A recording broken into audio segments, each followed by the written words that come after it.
Guruji, you told the first sloka, you explained more detail about how Paramatma is always watching us.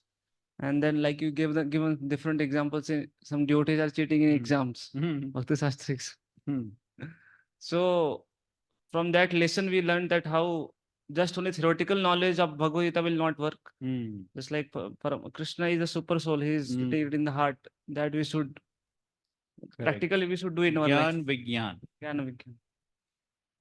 Okay, Vamshidhar.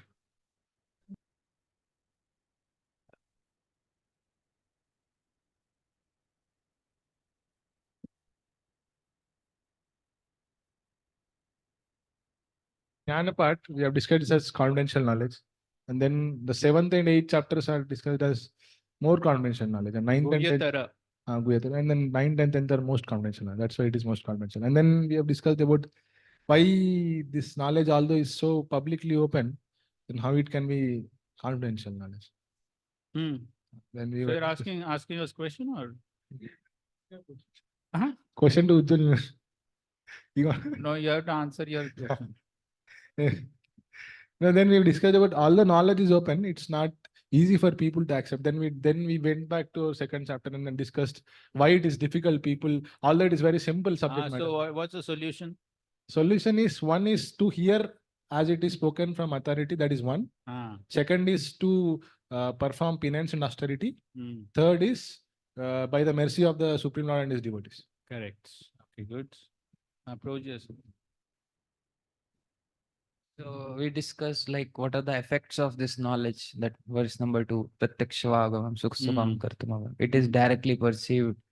And then you gave example of Jagat Purush Puru, that how in the midst of summer in a tin shed, he was fanning Krishna and he could experience cool breeze. So we serve Krishna, then we can really experience, and it is directly perceived, as Krishna says in. And then we compared it to the verse of from 11th canto, Bhakti Purishanubhava.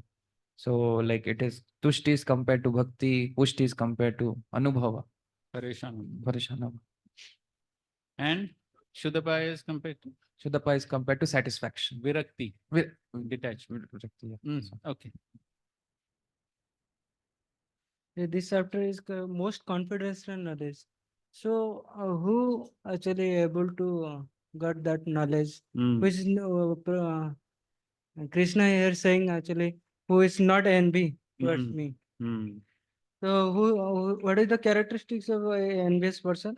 He wants to enjoy separately without Krishna. And the unhealthy compassion and follower also suffers. So how to retaliate? It's glorify and service and chanting holy name. Right. Good. Okay, one last point. That how discussion among devotees is a very, very important factor. Very, very important way to cross souls. Correct. Okay, fine. So basically, we discussed the 3 qualifications to receive transcendental knowledge, and that is non-enviousness, broad-minded, and faith. Okay, so now we go to the next section, 4 to 10, Krishna's Achintya Bheda relationship with the material world. So this is a philosophical section. And so here Krishna is describing his Aishwarya Gyan. This is Aishwarya Gyan, his opulences within the material world. 4th verse. Maya tadam midam sarvam jagatavyakta murtina matsthani sarva bhutani na chaham teshvavastitaha. By me, in my unmanifested form, this entire universe is pervaded. All beings are in me, but I am not in them. Okay, purport. Personality of Godhead is not perceivable through the gross material senses. It is said, Ata Krishna Namadi na bhavet gram indriye sevan mukho he jivado swayam eva spurtyada. Lord Sri Krishna's name, fame, pastimes cannot be understood by material senses. Only to one who is engaged in pure devotional service under proper guidance, he is revealed. Is he revealed? In the Brahma Samhita, it is stated, Premanjana churate bhakti vilochanena santa sadeva hridayesi lokayanti. One can see the Supreme Personality of Godhead, Govinda, always within himself and outside himself if one has developed the transcendental loving attitude towards him. Thus, for people in general, he is not visible. Here it is said that although he is all pervading, everywhere present, he is not conceivable by the material senses. This is indicated here by the word avaktya murtina. But actually, although we cannot see him, everything is resting in him. As we have discussed in the seventh chapter, the entire material cosmic manifestation is only a combination of his two different energies, the superior spiritual energy and the inferior material energy. Just as the sunshine is spread all over the universe, the energy of the Lord is spread all over the creation and everything is resting in that energy. Yet one should not conclude that because he is spread all over, he has lost his personal existence. To refute such argument, the Lord says, I am everywhere and everything is in me, but still I am aloof. For example, a king heads a government which is but the manifestation of king's energy. The different governmental departments are nothing but the energies of the king, and each department is resting on the king's power. But still, one cannot expect the king to be present in every department personally. That is crude example. Similarly, all the manifestation that we see and everything that exists, both in this world and in the spiritual world, are resting on the energy of the Supreme Personality of Godhead. The creation takes place by the diffusion of its different energies, and as stated in the Bhagavad Gita, Vistavyam idam Krishnam is he is everywhere present by his personal representation, the diffusion of his different energies. So, of course, these concepts we have already discussed in the seventh chapter. So, you're saying Maya Tadam Idam Sarvam Jagat Avyakta Murtina. So, I'm spread throughout the universe, Jagat, in my unmanifested form. Unmanifested form. So, what is this unmanifested form? Yes, basically the energies, but still he says form. Murtina. Murtina means what? Form. Unmanifested form. So, what is this form? Hmm?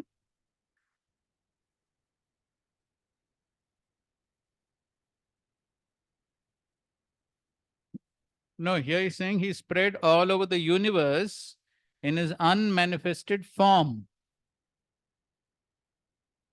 So, which is the form which is spread throughout the universe? Huh?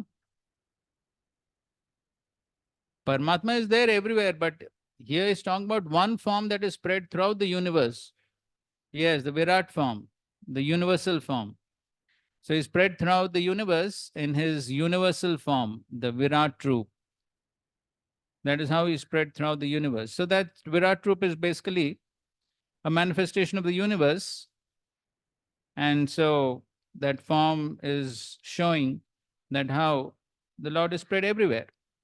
But as we discussed in 7th chapter, 6th verse, Krishna says that I'm pervading this entire universe through these two energies. Which two energies? Para and apara.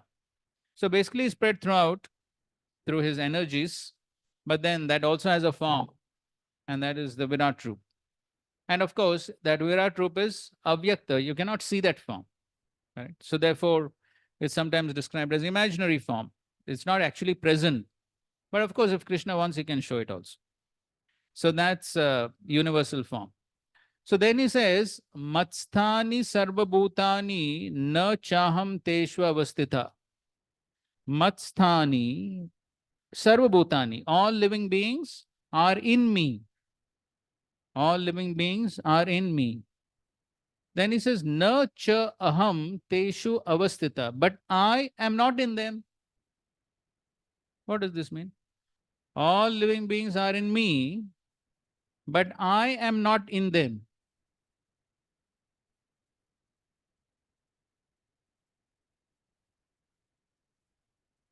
Which example? Hmm. Hmm. Okay, right. So all living beings are in me, but I am not in them. So that means the similar example. Car is Ford, but Ford is not the car. So every car is Ford.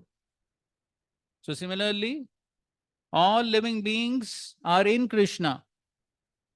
All living beings are part and parcel of Krishna. But at the same time, it is not that Krishna has become the living beings. All living beings are in Krishna, all living beings are part and parcel of Krishna, but it does not mean that Krishna has become all the living beings. Or another understanding is all living beings are dependent on Krishna, but it's not that Krishna is dependent on all the living beings. Similar. So that is the meaning of this. So all living beings are in Krishna, they're part and parcel of Krishna, they're dependent on Krishna. But at the same time, it does not mean that Krishna has become all the living beings. That is mean of I am not in them. Of course, if you take it literally, then of course he's there as Paramatma, one can say that. But then the meaning is that it is not that the Lord has become the living beings. So therefore, Prabhupada is giving the example of the king and the various departments. So in every department, the king is present. Correct? How do you know? How do you know in every department king is present? Or how do you know that the prime minister is present throughout the country? Correct? So if the prime minister may be in one place. During COVID time, prime minister was in one place. He just made announcement that throughout the country there should be lockdown. Then north to south, east to west, everywhere there was lockdown. Did he go to every place and announce? No. He was in one place. So that's how. So he is present everywhere. He is present everywhere. But at the same time, it does not mean that he was personally present everywhere. So he is present everywhere through his energies, through his representatives. But at the same time, personally, he is not there everywhere. But his authority is there going through his various energies. So similarly, the Supreme Lord also, Goloka eva nivasati akilatma bhut. So he is there in one place in Golok Vrindavan, but at the same time, he is there in all living beings. Now, after giving this example of the king and the various departments, but still one cannot expect the king to be present in every department personally. And then he says, that's a crude example. And probably quite a few places he writes, that's a crude example. Why it is a crude example?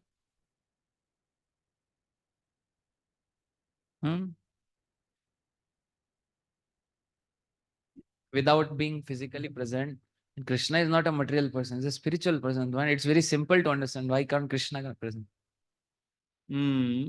Okay. But crude means what? वो तो हिंदी शब्द हो गया उसको. Hindi translation. The actual spiritual truth can't be fully conveyed through that material example. Correct. Why? In this case, why? Like, because in case of king, he cannot be all pervading or all omniscient, omnipresent, everything. But Lord can be there, omniscient, omnipresent, and omnipotent. All. Correct. So as far as the king or the prime minister is concerned, he cannot be personally present everywhere. But as far as Krishna is concerned, he can be personally present also everywhere. He is present throughout in the form of his energies. But if he wants, he can be personally present everywhere. Prove it. Dwarka, 16,108 forms. And each form was performing different activities. And when Narad Muni visited, what happened? No, he was not confused. He was amazed. He was not confused. Huh? Every time Krishna was meeting Narad Muni, it was as if a different Krishna is meeting him for the first time. Same Krishna, but still everywhere he's like a different person. Who can do this? So many people claim to be God. Can they do this? Even the yogis cannot expand themselves like this. The yogis can expand themselves maximum 8 forms. Maximum 8 forms. And all those 8 forms also can do only the same activity, not different activities. Yes, Brahma Vimon Lila also. Krishna expanded himself. So, this is the opulence of Krishna. So, therefore, Prabhupada says it's a crude example. So, material example helps us to understand something. So, it helps us to understand the Siddhanta that even an ordinary king, he can be in one place and control such a large area without being personally present. So, if an ordinary king or prime minister can do that, why not the Supreme Lord? So, he can control the entire creation through his different energies without being personally present. But still, that's a crude example because if Krishna wants, he can be personally present also. That is why it is a crude example. But material examples have their limitations, but help us to understand the spiritual truths. Okay. Now, Prabhupada is also refuting Mayavad over here. Yet one should not conclude that because he spread all over, he has lost his personal existence. So this is Mayavad theory. Mayavad theory is what? So because the supreme absolute truth is spread everywhere, therefore how can he be personal in one place? And what is the analogy they give? Yes, paper. So if we take a paper, tear it in different pieces, throw it, where is original paper? Lost. So similarly, if the absolute truth is spread everywhere, how can he be in one place? Refuted. What? No, that is okay. Refute the analogy of the paper. Achut Prabhu. No, don't give another analogy. Refute the analogy of the paper. Paper analogy, you understood the paper analogy, no? Mayavadis. Yeah. Paper, tear it, original paper lost. So similarly, absolute truth spread everywhere. Therefore, he is not present in one place. Just like infinity minus infinity remains infinity, or 1 minus 1 remains 1. So that Okay, ठीक है. Wait till no, you are correct. Your spiritual mathematics is correct, but we want refutation of the paper analogy. Like paper is a material matter, and so the spirit is indestructible, Sanatan. So therefore, Therefore, therefore, it is being indestructible. So okay, it's an invalid analogy. yeah. So Srila Prabhupada explains Ghatakas an analogy is valid more the number of similarities. More the number of similarities. See, analogy is what? We are explaining a spiritual siddhanta with a material example. So there cannot be 100% correspondence. 100% correspondence will never be there because one is material, another is spiritual. But more the number of similarities, more the analogy becomes valid because the material example is very close to the spiritual truth, then it gives a better understanding. But in this case, they are comparing an insignificant paper to the unlimited absolute truth, who's totally spiritual. Where is the comparison? Can't compare. Therefore, it is an invalid analogy, useless. So, but that's what the Mayavadis use. And of course,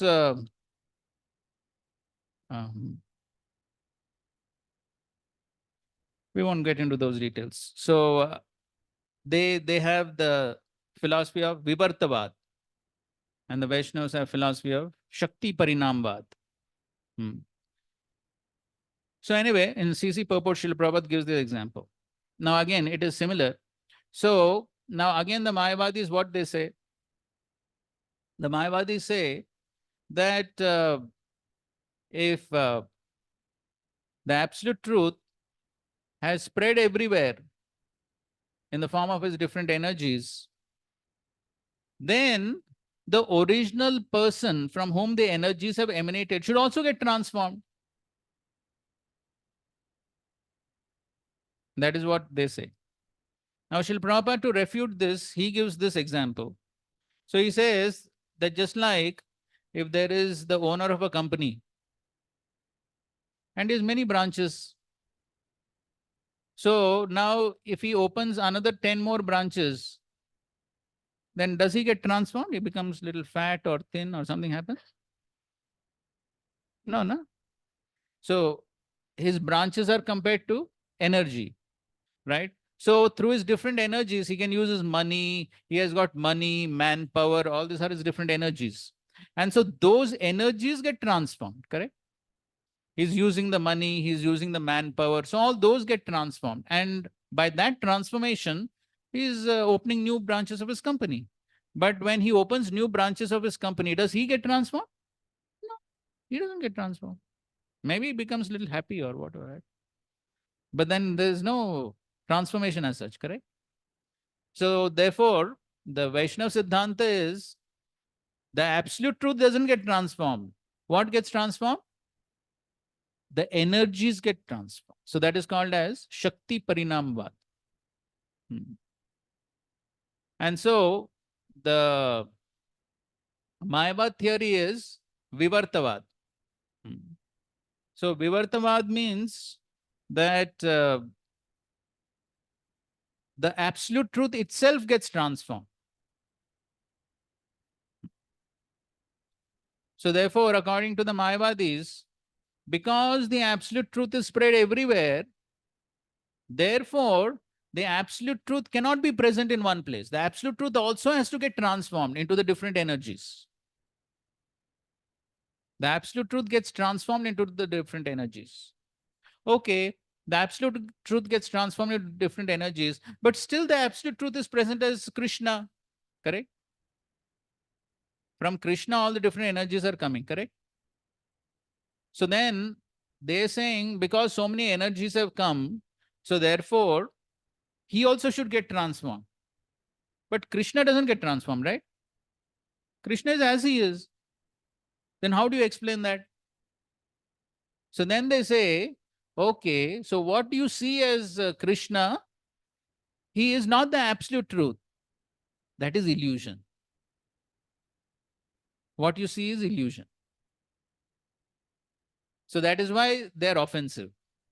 So they consider that the absolute truth that you see as Krishna, Ram, that is all illusion, Maya. Because the absolute truth has got transformed into the different energies.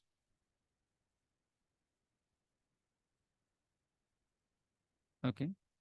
And therefore, the energies, and therefore there is no difference between the energies and the energetic. Everything is one.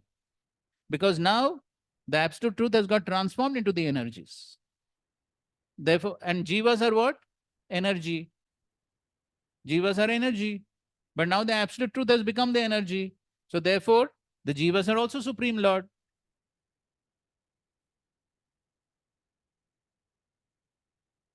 Huh? Correct. And so therefore, now an extension of this philosophy is, so therefore they say, because the jivas are themselves God, so when whatever the jivas do, God will be pleased. Because there's no difference in jiva and God. So that means if I drink wine, because I am drinking wine, therefore God will be pleased. Because there is no difference between me and God. So nice philosophy, right? So I can do anything. So that is why the Mayavadis land up doing all nonsense. Because this is their philosophy. I can do anything, and whatever I do, God will be pleased because I am God. Now, how many people will like this philosophy?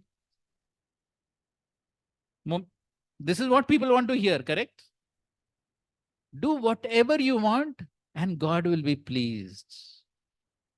So nice. You like the philosophy? You don't like? That's why we are here. Because of this philosophy only we are here.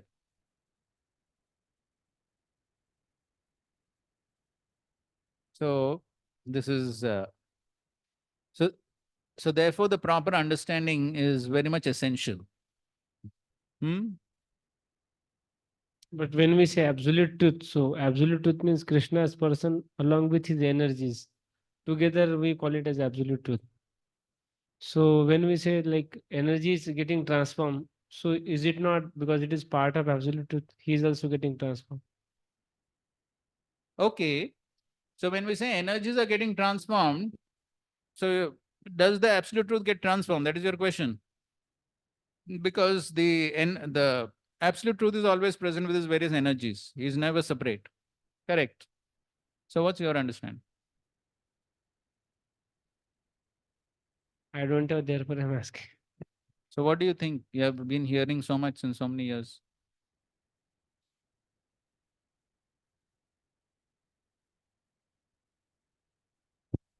Bolo kuch to. Yes, absolute truth is there, and then his energies are there. So according to that, like fire is at one place and heat and light are spreading. So similarly, absolute truth is at one place and his energies are spreading. But I am getting stuck up like when I say absolute truth, so then it is everything is included. Yes, so Correct. energies cannot be separated from energetic, just like sunshine cannot be separated from sun. Correct. So one part is getting transformed. Okay, the energies are getting transformed. So So because the it is- absolute truth also should get transformed. because absolute truth is non-different. Because absolute truth is non-different from the energies. Okay, somebody else refute it? साधु साधु को बोलने दो अरे साधु लो Just simple, like child comes from mother does not mean mother gets changed. Okay, that's correct. That's correct. Hmm. Of course, Srila Prabhupada says, I mean, just to extend that analogy, so Prabhupada says in one lecture that suppose the child has come out and the child wants to say, tells the mother, I want to go back into the womb. The mother will say, you're crazy or what? But that is what the impersonalists want to do. They've come from the Supreme Lord, they want to merge into the Supreme Lord. So Prabhupada uses this example. Okay, I mean that's a different analogy. I mean you're correct, but still, how will you? नहीं वो उन्होंने हाथ में ऊपर किया है. आगे दो.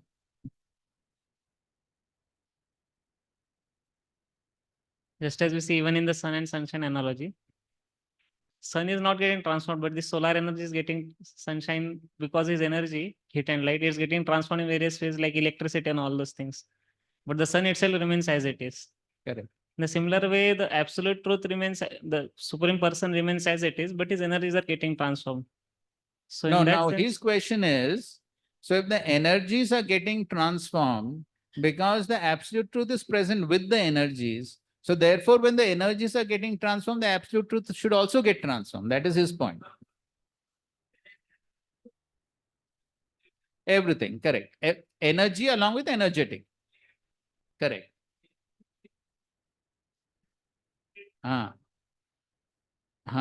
Okay. So in that sense, because sun is remain as it is, so absolute truth is not getting transformed in its constitutional sense. wait. बोलो. Here the concept of energy and energetics. Ah. Means energetic is different from the energy. But in the one sense, we can say in the absolute form, energy and energetic are the same. But if you want to differentiate, then energy is different from the energetic in the same sense that in the body, head is more important than the other limbs of the body. So what is our philosophy? Yeah, there is bhed and abhed. That is the philosophy. So there is oneness, but at the same time there is difference. So therefore, even though the energies are getting transformed, but it does not mean that the absolute truth also should get transformed, because though there is oneness, at the same time there is difference. Fundamental philosophy. Yes. Om Purnamada. ठीक है? Okay. So now let's proceed. Fifth verse. न च मत्स्थानि भूतानि पश्य मे योगमैश्वरम् भूतभृन्न च भूतस्थो ममात्मा bhutbhavanah. And yet everything that is created does not rest in me. Behold my mystic opulence, although I am the maintainer of all living entities and although I am everywhere, I am not a part of this cosmic manifestation, for myself is the very source of creation. Just see both the verses, fourth and the fifth verse. What do you find? No, in the verse per se, what do you find?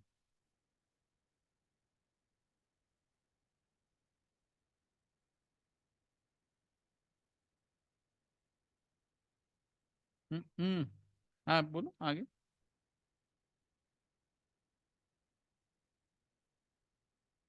हाँ. So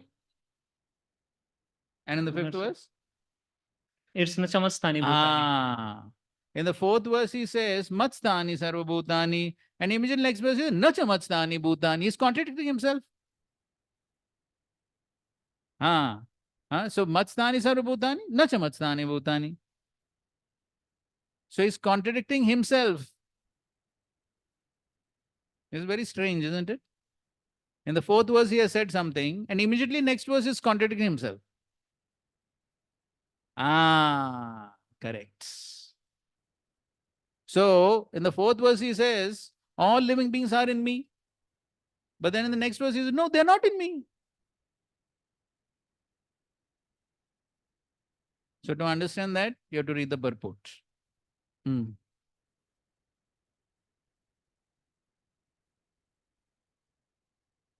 The Lord says that everything is resting on him. Mat sthani sarva bhutani. This should not be misunderstood. The Lord is not directly concerned with the maintenance and the sustenance of the material manifestation. Sometimes we see a picture of Atlas holding the globe on his shoulder. He seems to be very tired, holding this great earthly planet. Such an image should not be entertained in connection with Krishna's upholding the created universe. He says that although everything is resting on him, he is aloof. The planetary systems are floating in space, and this space is the energy of the Supreme Lord. But he is different from the space. He is differently situated.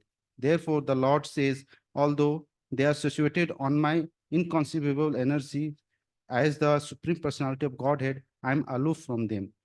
This is the inconceivable opulence of the Lord. In the Nirukti Vedic dictionary, it is said, yujyate anye durgateshu karyeshu. The Supreme Lord is performing inconceivably wonderful pastimes, displaying his energies. His person is full of different potent energies, and his determination is itself actual fact. In this way, the personality of Godhead is to be understood. We may think of doing something, but there are so many impediments, and sometimes it is not possible to do as well as we like. But when Krishna wants to do something, simply by his willing, everything is performed so perfectly that one cannot imagine how it is being done.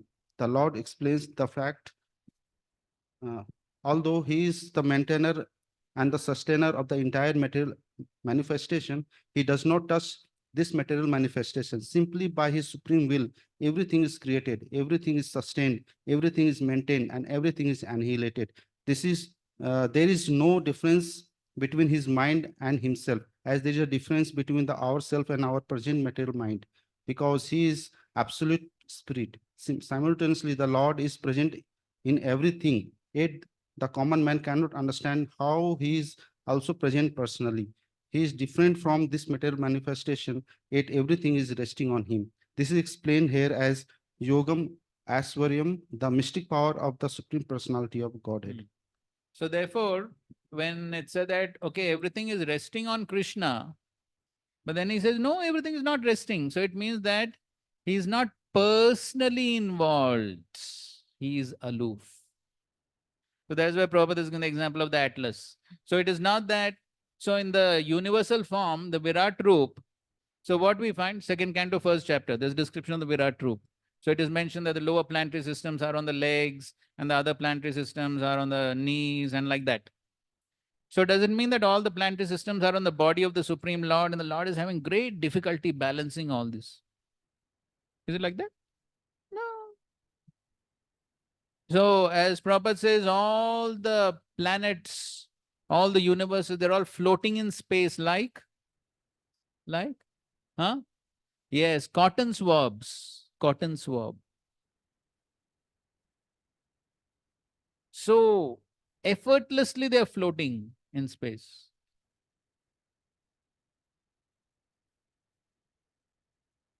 So on the other hand, if man sends some satellite into space with so much of scientific research and manipulation and control, but still what happens? Yes, if it doesn't get any resting place, it has to fall down. But all these planets are all floating in space. Lord is effortlessly doing that. So that is why he's saying, yes, they're all resting on me, but still they're not resting. That is the meaning. They're not directly resting on the body of the Supreme Lord, or the Lord is not having some great difficulty maintaining all the planets and the universes and everything else. And therefore, Prabhupada is explaining, simply by his willing, simply by thinking about something, something can manifest. So just like there, you can see the building is being constructed. So much of hard work, correct? Those laborers and all those people in the hot sun, so much of hard work they did. And when Krishna wanted to transport the Yadus from Mathura, what he did?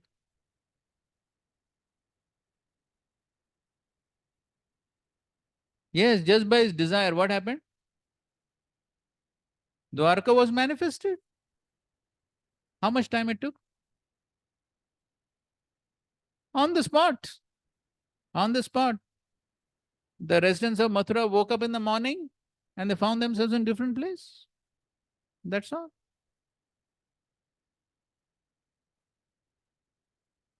That's the difference. So then what these so-called gods can do? Now that is why Srila Prabhupada says, people are ignorant, therefore they accept anybody as God. This is the problem. So if they understand this properly, who is actually God and what are his potencies? Therefore Krishna is saying, Pashyame Yogam Aishwaram, just see my mystic opulence. I'm maintaining everything, I'm creating everything, but still I'm totally aloof. As Prabhupada says in one lecture, Srila Prabhupada is saying, it is not that Krishna has to go to the factory to earn a living. No. He doesn't have to do anything. And yet everything is happening.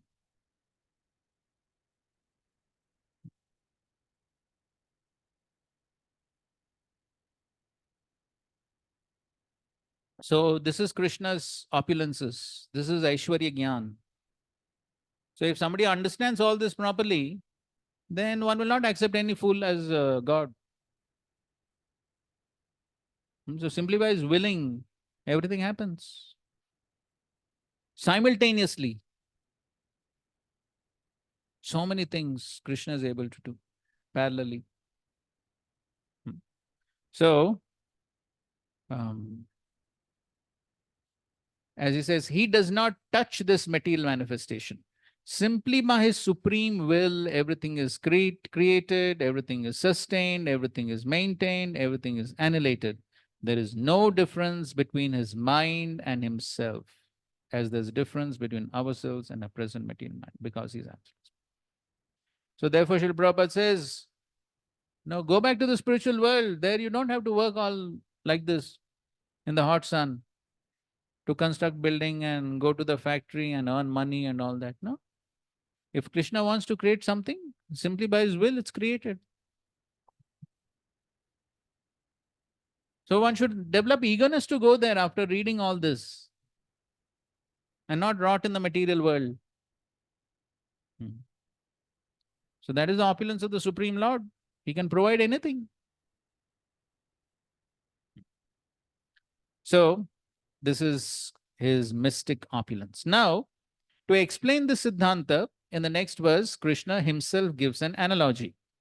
Yatha kasha sthito nityam vayu sarvatra go mahan tata sarvani bhutani matstanyati upadharaya. Understand that as the mighty wind blowing everywhere rests always in the sky, all created beings rest in me. Read the first paragraph. For the ordinary person, it is almost inconceivable how the huge material creation is resting in him. But the Lord is giving an example which may help us to understand. The sky may be the biggest manifestation we can conceive. And in that sky, the wind or air is the biggest manifestation in the cosmic world. The movement of the air influences the movements of everything. But although the wind is great, it is still situated within the sky. The wind is not beyond the sky. Similarly, all the wonderful cosmic manifestations are existing by the supreme will of God, and all of them are subordinate to that supreme will. As we generally say, not a blade of grass moves without the will of the supreme personality of Godhead. Thus, everything is moving under His will. By His will, everything is being created, everything is being maintained, and everything is being annihilated. Still, He is aloof from everything, as the sky is always aloof from the activities of the wind. So here is given the example. Yatha akash sthito nityam vayu sarvatra go maha. So the vayu is always situated within the akash. So if you imagine the akash to be like an inverted cup or a bowl,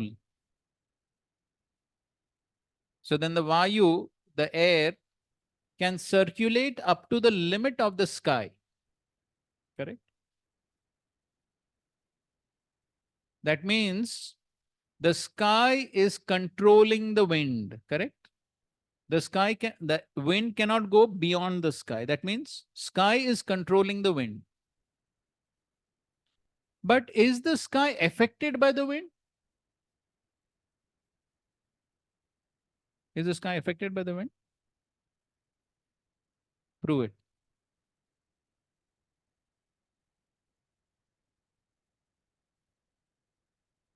Okay, shape is not changing. Okay, fine. But how do you know the sky is not affected by the wind? The sky controls the wind, but sky is not affected by the wind. How will you prove it? Simple logic.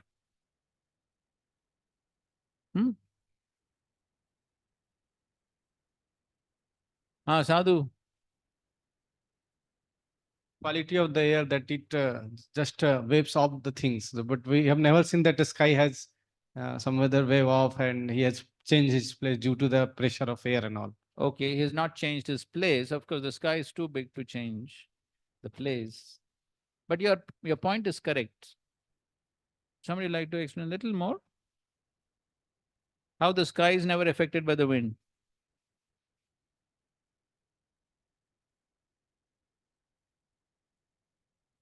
Okay. So just like if the air carries some bad odor,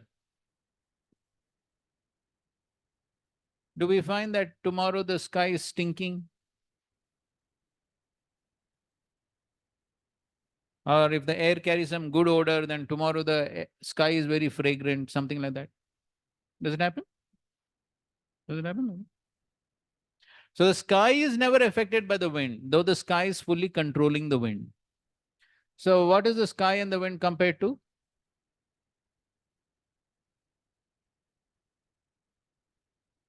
Huh? and wind. Yes, that's right. So Krishna is like the sky. He's in full control of all the living entities, the material manifestations, spiritual world, everything. He's in full control. Of course, in this case, we are just talking about the material world. So the Krishna is in full control of the material creation, but at the same time, he's not affected by the material creation. He's not affected by the living entities. Okay. So he is in full control, but at the same time, he is not affected. So that's what Prabhupada writes. Thus, everything is moving under his will. By his will, everything is being created, everything is being maintained, everything is being annihilated. Still, he is aloof from everything, as the sky is always aloof from the activities of the winds. And then Srila Prabhupada, he gives some Shastric references to show that how everything is happening under the will of the Supreme Lord. He's quoting from the Brihad Arinakana Upanishad. By the supreme order, under the supremacy of the Supreme Personality of God, the moon, the sun, and the other great planets are moving. And in Brahma Samhita, Yachakshuresha Savita Sakalagran. Raja Samasta Suramurti Rashesha Teja Yasyagneya Brahmati Samrita Kalachak. So Prabhupada, when he in one place, Srila Prabhupada explains Yasyagneya Agya means order. Then when you say order, somebody has to be there to give the order. Correct? If there is agya, order, then there has to be somebody who is giving the agya, isn't it? Somebody has to give the order. So similarly, the sun is moving in its orbit because Krishna is giving the order to be in that orbit. Okay. And of course, in the Bhagavatam, it is also said that the wind, the fire, everything is in place because of the fear of the Supreme Lord. And Srila Prabhupada's example, so Srila Prabhupada says, just like the Pacific Ocean, we are peacefully walking on the shore of the Pacific Ocean because we know that this ocean will not cross its boundary. So we know, very sure about it. So therefore, we can say, so how the Pacific Ocean is within the boundary? The fear of the Supreme Lord. Because of fear of the Supreme Lord or the order of the Supreme Lord, everything is in control. Okay, so now, so everything is under the control of the Supreme Lord. Everything is happening by the will of the Supreme Lord. And so by the will of the Supreme Lord, what all happens in the material world? That is explained in the next verse. Sarva bhutani kaunteya prakritim yanti mamikam kalpakshaye punastani kalpado visrajamyaham. O son of Kunti, at the end of the millennium, all material manifestations enter into my nature. At the beginning of another millennium, by my potency, I create them again. So all this creation, annihilation, everything is taking place by the will of the Supreme Lord. This is how the Supreme Lord is controlling the material manifestation. That is what he's telling, how he's controlling the material manifestation. He's in full control. So now somebody may say, okay, the Lord is controlling all this creation, maintenance, annihilation, is doing all this. So that means the Lord does a lot of work. Correct? He has to do a lot of work, no? Just like the same example, we want to create something, so much of hard work. And then what to speak of maintenance? It's that creation is also easy. Creation, destruction are relatively easy. But what is most difficult? So you can see now maintenance is going on here. Correct? So if maintenance is not done, what will happen? Yes, breakdown. Anything, vehicle or anything, no maintenance. And body also. No maintenance, breakdown. So, and to do that maintenance, so you see, so much of work is required, correct? For maintenance. Correct. So much of work. So somebody may say, okay, Lord is doing all this. That means he's doing a lot of work, correct? So then he's clarifying in the next verse. Prakritim swamavashtabhya visrujami puna punaha bhuta gramam imam kritsnam avasham prakrutir vashat. The whole cosmic order is under me. Under my will, it is automatically manifested again and again. And under my will, it is annihilated at the ends. So you can see there are two words here. Avasham, Vashat. They're exactly opposites, isn't it? Avasham and Vashat. Vashat means full control. Vash में. हाँ, ये सब मेरे वश में है, ये मेरे आदमी है, मेरे वश में है. They are under my control. Correct? In kitchen, you think like that, right?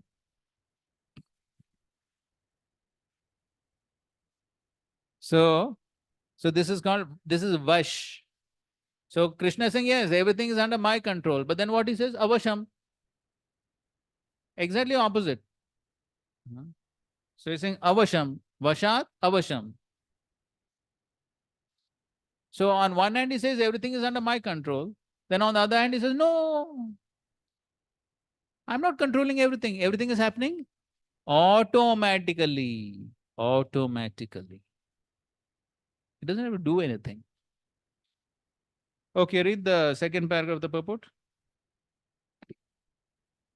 Now, as far as the living entities are concerned, they are impregnated into this material nature, and as a result of their past deeds, they take different positions. Thus, the activities of this material world begin.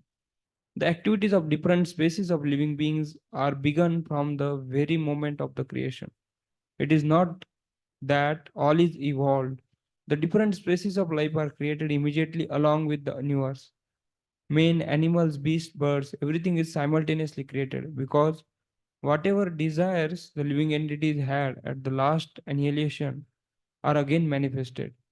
It is clearly indicated here by the word avasham that the living entities having nothing to do with this process, the state of being in their past life, in the past creation is simply manifested again, and all this is done simply by His will. This is the inconceivable potency of Supreme Personality of Godhead. And after creating different species of life, He has no connection with them. The creation takes place to accommodate the inclinations of the various living entities, and so the Lord does not become involved with it.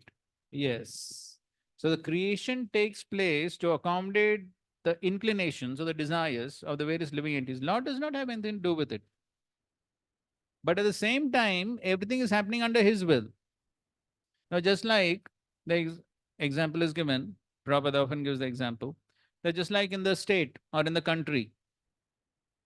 So when somebody breaks a law,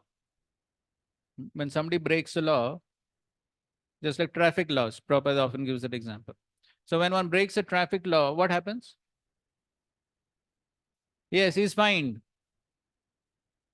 Now, is it essential that the Prime Minister has to come there and instruct that policeman how much to fine? No. How is it happening? So it is already set. So this offense, this punishment, this offense, this punishment, everything is there in law. And the judges and the police, they are simply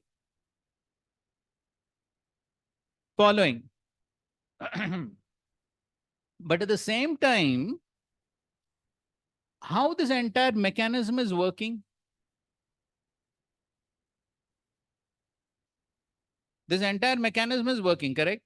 The law mechanism, law machinery, sometimes they say like that, no? Law machinery. So just like a machine works automatically, now somebody has to press the button, the machine works automatically. So similarly, all the laws of the country, they're being carried out automatically. Prime Minister does not have to get involved every time somebody is breaking the law or something like that. But this entire law machinery in the country is working because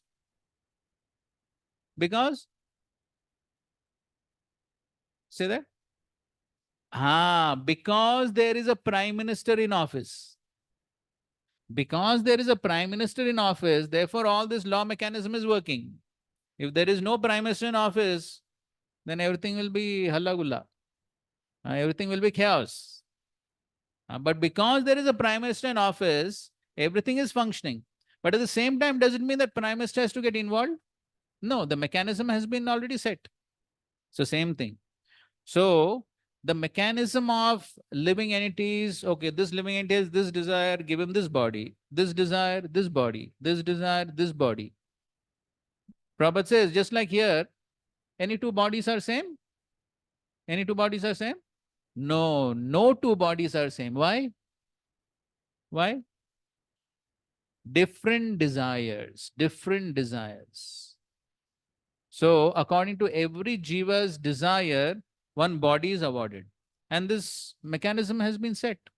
Who is operating the mechanism? Yes, Prakriti. Durga Devi, she is orchestrating the whole mechanism. Krishna doesn't have to get involved with the whole thing. But at the same time, this mechanism is working because Krishna is ordering it, because Krishna is willing it. So that is how Avasham, at the same time, Vashat. Okay, so Avasham because Krishna is not personally involved, therefore Avasham. But at the same time, full control, therefore Vashat. Okay? Okay. So now somebody may say, oh, okay. So Avasham means automatically, everything is happening automatically. So that means Krishna does not do anything. So that means he's like Udasin Baba. Correct? That means he doesn't do anything. So, so then somebody may say, oh, Krishna is doing all this work of creation, maintenance, annihilation. So when somebody does work, then what is the result of work? Bondage, karma bandhan. When somebody does karma, one is influenced by karma bandhan. So does Krishna get influenced by karma bandhan? Is he also bound? So therefore Krishna answers the next verse. Nachamam tani karmani nibadnanti dhananjaya udasinam asaktam teshu karmasu. O Dhananjay, all this work cannot bind me. I am ever detached from all these material activities, seated as though neutral. Purport? One should not think in this connection that the Supreme Personality of Godhead has no engagement. In his spiritual world, he is always engaged. In the Brahma Samhita 5.6, it is stated, Atma Ramasya Tasyasti Prakritya na Samagama. He is always involved in his eternal, blissful spiritual activities, but he has nothing to do with these material activities. Material activities are being carried on by his different potencies. The Lord is always neutral in the material activities of the created world. This neutrality is mentioned here with the word Udasinvat. Although he has control over every minute detail of material activities, he is sitting as if neutral. The example can be given of a high court judge sitting on his bench. By his order, so many things are happening. Someone is being hanged, someone is being put in the jail, someone is awarded a huge amount of wealth, but still he is neutral. He has nothing to do with all that gain and loss. Similarly, the Lord is always neutral, although he has his hand in every sphere of activity. In the Vedanta Sutra 2.1.34, it is stated, Vaisamya Naragrahane na. He is not situated in the dualities of this material world. He is transcendental to these dualities, nor is he attached to the creation and annihilation of this material world. The living entities take their different forms in the various species of life according to their past deeds, and the Lord does not interfere with them. So therefore, the Lord clarifies, oh yes, I'm performing all these activities, but na chamam dani karmani nibadnanti na nibadnanti. I'm not bound by all these activities. In the 4th chapter also Krishna said, right? What? Huh? Namam karmani limpanti na me karma phale spriha. So there also Krishna says, I'm not bound by all these activities. Why? Why? Na me karma phale spriha means, yes, because I am not hankering for the fruits of my actions. I'm not desirous of the fruits of action. So bondage arises due to attachment to the fruits. So Krishna, I'm not attached to these fruits. So therefore, I'm not bound. So that's the same thing he's saying here. I'm performing all these activities, but still I'm not bound. I'm udasinavat. He's not saying I'm udasin. What he's saying? Udasinavat. As if neutral. Why as if neutral? So therefore the example of the High Court judge is there. So the High Court judge is sitting on his bench and is giving orders. That means he's working. He's not udasin. He's not that. It's not that he's not doing anything. He's doing his job, sitting over there. But at the same time, when he has to reward someone and when he has to punish someone, he is not affected by the judgment. It's not that if he gives reward to someone, he's very happy, and if he gives punishment, oh, he's lamenting, oh, what one? No. So it's just law. Based upon the law, he gives reward or punishment and is detached from the whole thing. But still, because he's sitting there, therefore all that takes place. So similarly, the Lord is performing his activities, but at the same time, he is neutral. He's not affected by the various activities of the material world. He's not affected, oh, some living entity is getting the body of a cockroach, some living entity is getting the body of demigod. So it's not that, okay, somebody gets the body of demigod, he's happy. Somebody is getting insect's body, he's lamenting. No, he's neutral. So according to the desires of the jivas, everything is happening. That's the whole automatic process that has been set in the material world. So he's not affected by it. Therefore, he is neutral, but at the same time, because he is in control, therefore everything is happening. Therefore, udasinavat, as if neutral. It's not that he's totally udasin, although it appears as if he is udasin. So, on one hand, what is Krishna doing? So he's simply performing pastime spiritual, he's playing on his flute.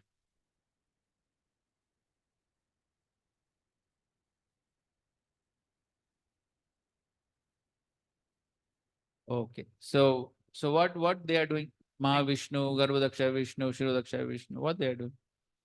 Like they are in control of this material world, but when we say that Lord is not, he is enjoying his pastimes. That means as a Krishna is enjoying his pastimes, and as a Garbhodaksha Vishnu, Shirodaksha Vishnu, and They are also he's performing their pastimes. but maintaining this creation is their pastime or It is pastime only. It is Shushti Srushti Leela. Leela. That is also Leela only. In one purport in the third canto, if I'm not mistaken. Third, seventh, that last verse. So there is that Prabhupada explains that how there's no difference That between Leela. this Shushti Leela is as good as Ras Leela. Prabhupada is explaining. So therefore everything is Leela. So why do you say it's Leela? What is the meaning of Leela? What is the definition of Leela? Not exactly inconceivable. What is the meaning of Leela? Definition of Leela? Anyone here is doing Leela? Leela means that activity which gives him pleasure. Okay, any activity can give him pleasure. That is not for the pleasure of himself. That is pleasure for the others. Okay. He doesn't get pleasure. Huh? Like drama, we first fix all things and then do like this. अच्छा ठीक है वो तो अच्छा analogy है.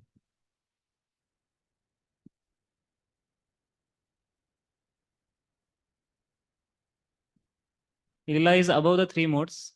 It's transcendental. And it's, Okay, all that is fine. Like general definition, Leela, voluntary acceptance for one's own enjoyment. This is definition of Leela. It is voluntary acceptance for one's own enjoyment. An activity which is voluntarily accepted for one's own enjoyment is called Leela. Prabhupada gives this definition. So voluntary means what? It's not forced. Nobody forces. Lord performs all these activities out of his own accords for his own enjoyments. That's why everything is Leela. So So even though when Mahavishnu, Garbhodaksha Vishnu, Shirodaka Vishnu, they are also performing, but again, how much work is being done? Mahavishnu, what is doing? Glance. And even that glance doesn't go directly. So the main work is being done by Shambhu and Parvati. They are doing the main work. Shrishti, Sthiti, Pralaya, Sadhana, Shakti, Rekha, Chaye, Vayasya, Bhuvanani, Bivarti, Durga. Ichhanurupam. Ichhanurup. Simply by Lord's Ichha, these people are working. So therefore Prabhupada gives the example, just like a rich man, even in this world, rich man wants to do something, he has desire. What he does?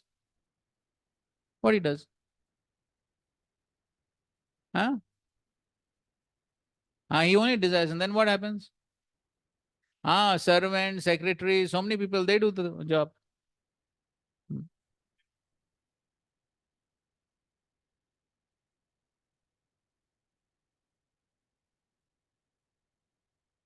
Yes, his energies are doing. His energies are doing. Krishna is not directly involved. That is the point. Krishna is not directly involved. And even the Vishnu Tattvas, Mahavishnu, Garbhodaksha, Vishnu, they are also not directly involved. They are also having their energies to do everything. Correct?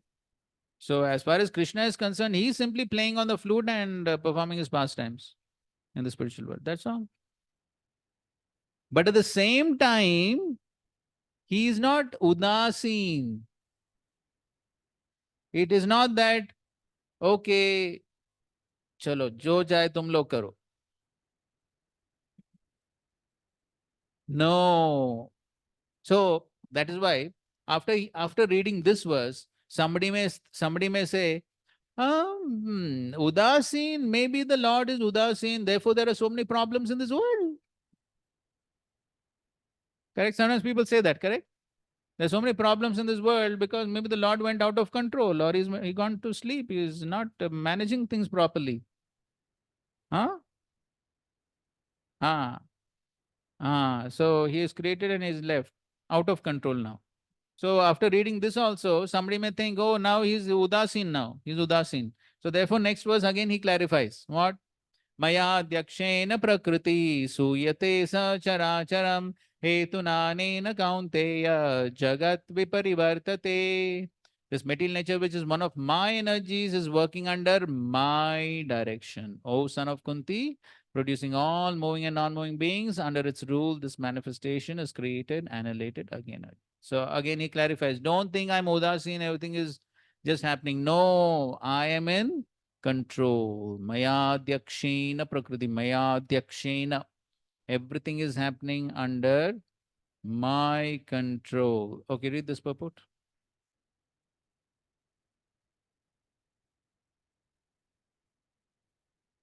Clearly stated here that the Supreme Lord, although aloof from all the activities of the material world, remains the Supreme Director. The Supreme Lord is the Supreme Will and the background of this material manifestation.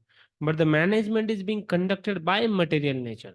Krishna is also states in Bhagavad Gita that of all the living entities in different forms and species, I am the father. The father gives seeds to the womb of the mother for the child. And similarly, the Supreme Lord, by his mere glance, injects all the living entities into the womb of material nature.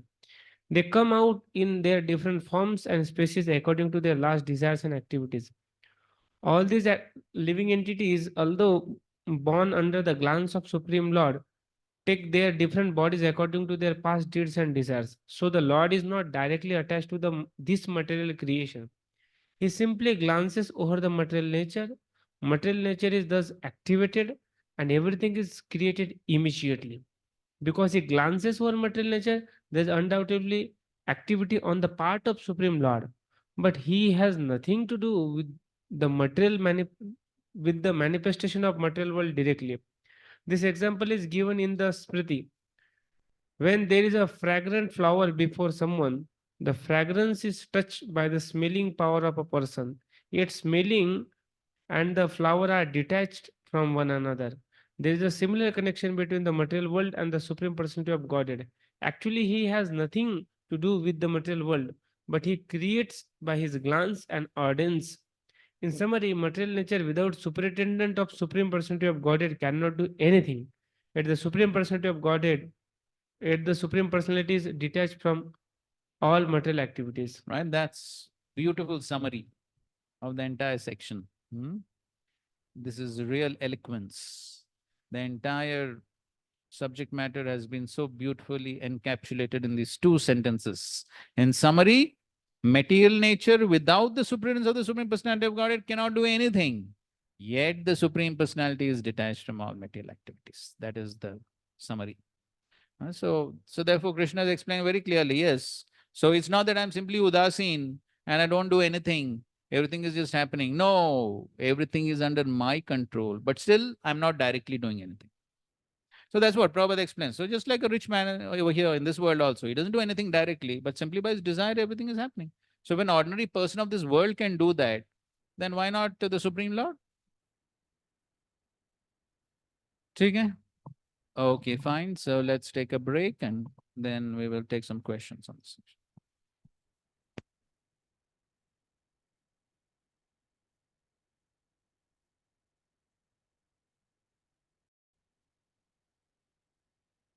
Hare Krishna.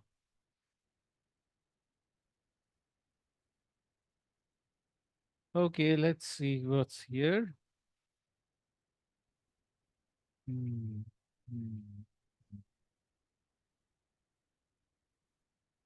Okay, so this is Vishnu Thakur's commentary on the 6th verse. There's one interesting point here. Okay, somebody read this.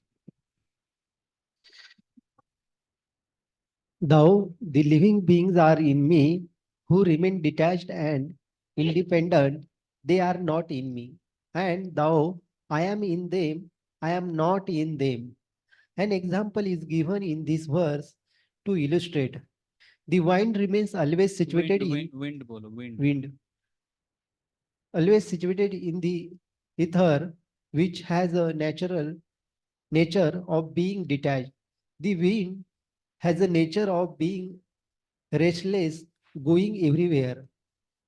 Sarvatra Gaha, and is a great in size, Mahan. Because of the detachment of the ether, the wind is situated in it, but not situated in it. The ether, though in the wind, is not in the wind because of detachment. Similarly, all living things, all things such as ether, which are great in a dimension and are moving everywhere, are situated in me, but are not situated in me. Since I also have the nature of detachment, please consider and accept this. Fact. But you have said that your power are inconvincible. Pashyame yogam aishwaryam. How then can those powers remain inconceivable, inconceivable if they are just like common ether and wind? This is explained as follows. Ether has detachment because it is unconscious by its very nature. Among conscious being, however, detachment does not exist everywhere except in the Lord, even though he is at once contains everything and dwells in everything. This fact establishes the inconceivability of the Lord. In any case, this example comparing ether to the Lord is given for the understanding of the common man. So what he's saying is, so the ether is not affected by the wind. It is detached from the wind. So then somebody may say, now in the previous verse he said, Pashyame Yogam Aishwaram, these are my inconceivable potencies. In the 5th verse he said, this is my inconceivable potency. Now to explain the inconceivable potency, the Lord has given an analogy of the ether and wind. So after giving analogy, then the inconceivable potency of the Lord has become conceivable, correct?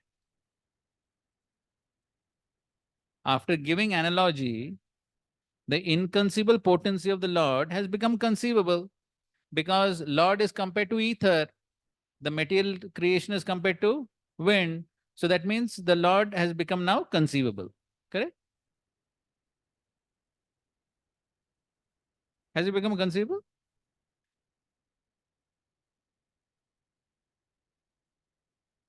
So therefore, at the end he's saying, this example comparing ether to the Lord is given for the understanding of the common man. But actually, the Lord still remains inconceivable even after giving the analogy. Because analogy is about ether and wind. And to say that the ether or the sky is detached from the wind, that is easy. But in the material world, for a conscious being to be detached is very difficult. Ether is unconscious, correct? Insentient. So that we can understand. Ether is detached from the wind. But in this world, for someone to be detached is so difficult. As soon as someone has got something in his possession, what happens? So much attachment. We all have experience.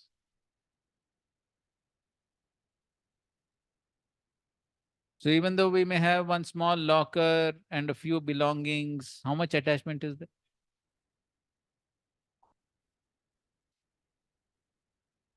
How much attachment a student has got to his seat in the classroom?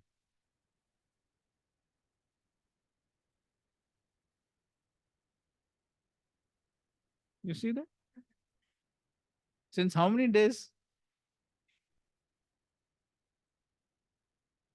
No, it's a fact.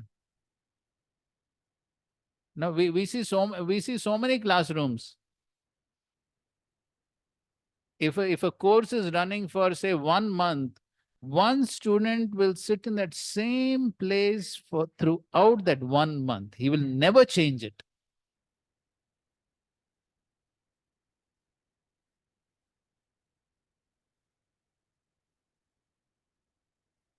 Correct. Since 6 months, they've developed attachment to them and they've not been able to give it up. Attachment is so strong. And what to speak if somebody has built a big house and opened a big factory and all that? How much attachment? How much attachment? And what has the Supreme Lord done? What has He done? He has created everything. That is the question. So if we create a small thing, we develop so much of attachment. If the Lord has created everything, He is maintaining everything, annihilating everything, He should be so attached, no? But in spite of doing all that, He is totally detached. This is inconceivable. So therefore, that analogy is there to explain the Siddhanta. Therefore, Prabhupada very often says this is a crude example. It's a crude example. Just for us to get some understanding of Siddhanta, analogy is given. But at the same time, the Lord's inconceivable power still remains inconceivable, even after explaining with analogy. Because this detachment of the Lord, that's what he's saying. Among conscious beings, however, detachment does not exist anywhere except in the Lord. And then we have the whole pastime in the first canto of the Bhagavatam of Dhritarashtra, how attached he was, and Vidura had to come to cut the attachments. So therefore, the Lord's detachment from the entire material creation is a manifestation of his inconceivable potencies. That's what Pashyame Yogam Aishvara.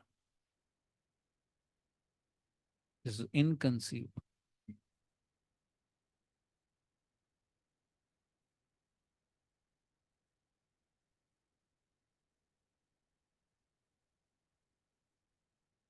So anyway, so Purnachand Maharaj, when he was giving lectures on this section, so he explains how from the Lord we can learn how to do management.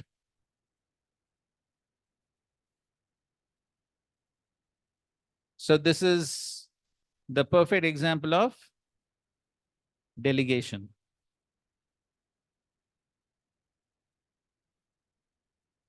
So in delegation, what is done in delegation?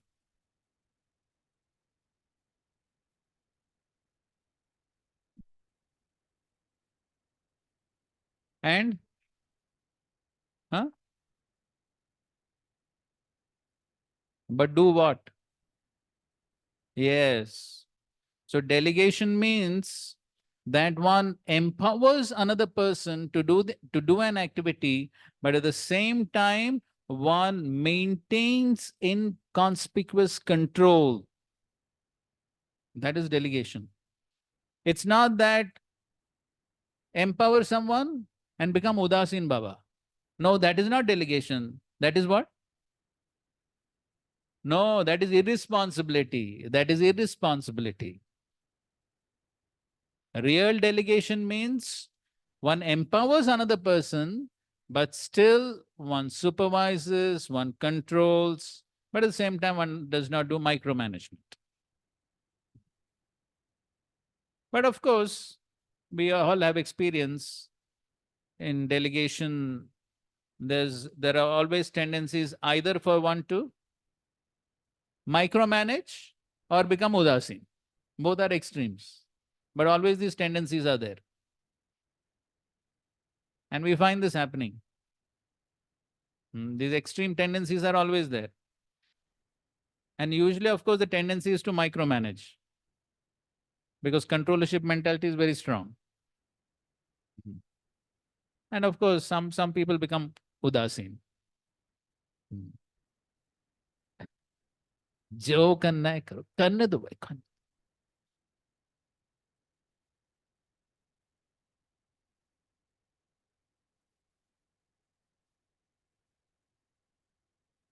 One temple president said, sometimes it's good for the temple president to close the eyes.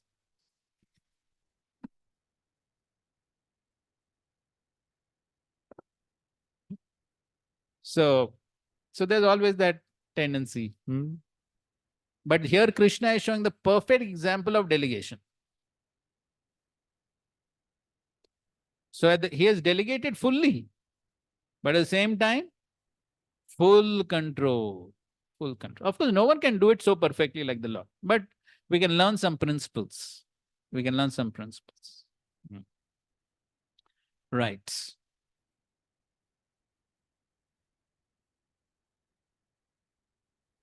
Okay, Santwasi says, I understand that all these things which can presently be seen are situated in you, but by the time of destruction, where will they go?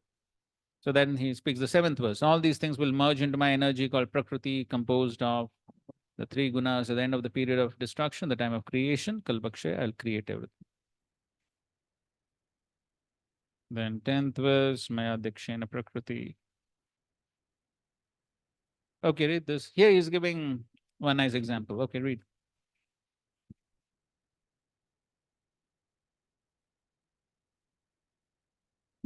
I cannot accept that you are indifferent in your acts such as creation. Okay, so this somebody can say this. I cannot accept that you're indifferent in your acts of creation. You do creation, maintenance, annihilation, you do all this, and you say you're udasin. In the previous verse, you said he's udasin, correct? Udasinavat. So how can you be udasin? You're doing all this creation, maintenance. But my direction as the efficient cause, nimitta, Prakriti gives rise to this universe of moving and non-moving entities, suyate. I am only the director. It is like the duties of the kingdom going on under the kings like Ambarish through their ministers. In that situation, the king remains aloof. But just as nothing can be done by the ministers without the king sitting on the throne, So unconscious matter can do nothing without my directorship in the form of my presence and authority. By this cause, Hetuna, by my presence, this world is repeatedly created. The efficient cause, Nimitta, is distinguished from the material cause, Upadan, Prakriti. The potter is the efficient cause and the clay is the material cause of the pot. Okay, so let's give this example. So everything is being done by the ministers and everything, that is the energy, is doing everything. But all those ministers are able to function because, yes, because the king is sitting on the throne. So similarly, everything is happening by Durga Devi and all the energies, but all this is functioning because the Lord is behind the whole thing. All right. Okay, any questions on this section?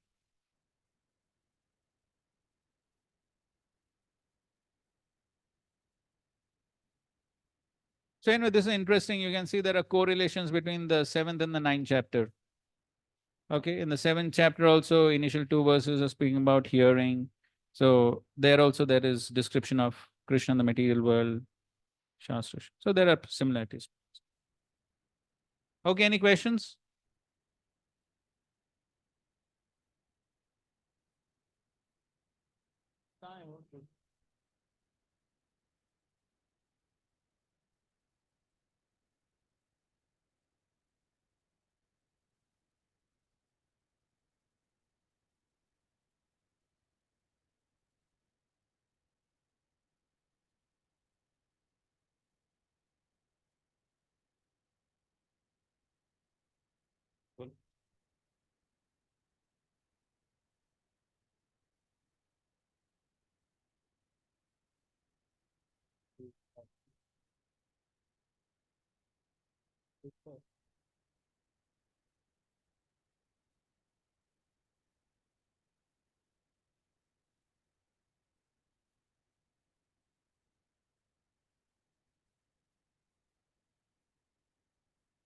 Okay.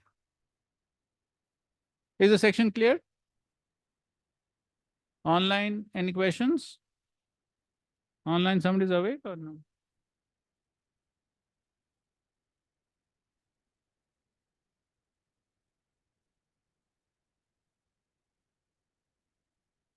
Okay. So let's proceed now. Next section.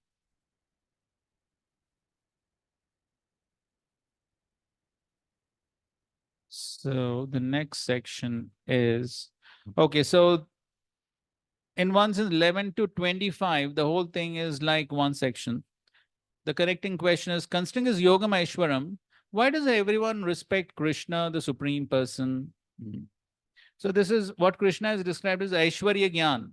That is what he has described in this section from 4 to 10. And so therefore, understanding this philosophy, this greatness of the Lord, is very important to respect the Lord and surrender to Him. So as Baldev Vidyabhushan has said, that this Aishwarya Gyan acts like, I told this before. What? Aishwarya Gyan acts like catalyst in developing one's devotion. You know catalyst, right? So the Aishwarya Gyan acts like catalyst. How? So when one knows, as Prabhupada says very often, they say God is great, but they don't know how great He is. So this is what the Bhagavad Gita is explaining. Krishna himself is explaining how great He is. What is His greatness? Which common man can do this? Be in full control, but yet detached. Who can do this? No one can do this except Krishna.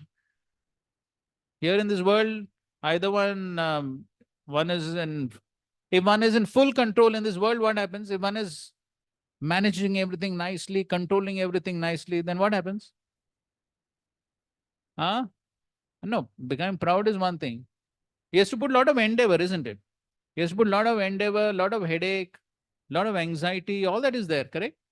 If when one is managing something. And if one is detached, what will happen? Yes, everything chaos, collapse. But Krishna is able to do both. He is able to maintain full control, yet fully detached. This only Krishna can do. So this is his Aishwarya. So when one understands this, then first of all, of course, one can differentiate Krishna from all the bogus gods. And on the other hand, when one understands, oh, Krishna is so great, so that person standing on the altar playing the flute, he's not ordinary person. I better surrender. He's very powerful. If I don't surrender, I'll get reaction. So when one understands how great a personality is, as Prabhupada writes in one purport, I think it's coming in the 10th chapter, next chapter. So Prabhupada says, when one understands the greatness of the Lord, the Aishwarya of the Lord, one has no other option but to surrender. Yes, 10.7. No other option but to surrender. Now, just like if somebody has a big post and position, somebody is some police inspector or something. So one is afraid, right? To say something wrong or to make him angry. One's afraid because one knows he has power. So one is careful dealing with him. So similarly, when one knows that how Krishna is so powerful, so great, then one surrenders to him. So that's why this Aishwarya Gyan acts like what? Catalyst in developing one's devotion. And that's so therefore he had said, considering his yogam Aishwaram, why doesn't everyone respect Krishna, the Supreme Person? So why? Because there are all these different categories of people.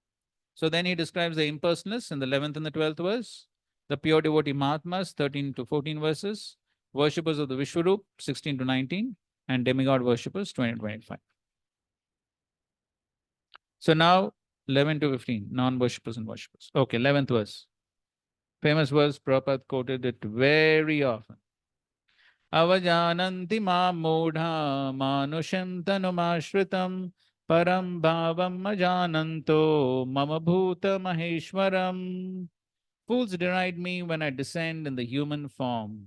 They do not know my transcendental nature as the Supreme Lord of all that be.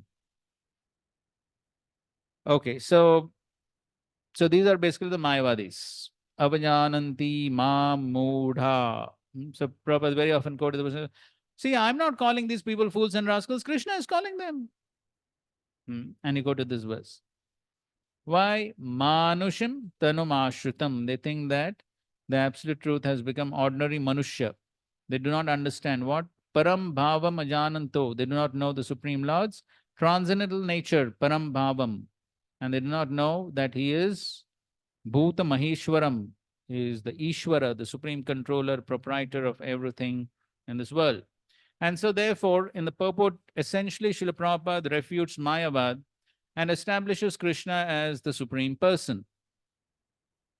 So the purport is very important for preaching application especially, because it gives a nice refutation of Mayavad philosophy. Okay, in the first paragraph, Prabhupada says that Prabhupada basically quotes the Brahma Samhita, Ishvara Parama Krishna. He is the Supreme Lord. Okay, read from the second paragraph. There are many Iswaras, controllers, and one appears greater than another. In the ordinary management of affairs in the material world, we find some official or director, and above him there is a secretary, and above him a minister, and above him a president. Each of them is controller, but one is controlled by another. In the Brahma Samhita, it is said that Krishna is the supreme controller. There are many controllers, undoubtedly, both in the material and the spiritual world, but Krishna is the supreme controller, Ishwaraha Param Krishna, and his body is Sachidananda, non-material. Okay, so this is one refutation. Many Ishwaras, as Prabhupada says, there could, even among ants there are Ishwaras, among bees there are Ishwaras, so many Ishwaras are there, but Krishna is Param Ishwar. Therefore, Godhead. There are many gods, but there is one head God. That's why Prabhupada coined this phrase, Godhead.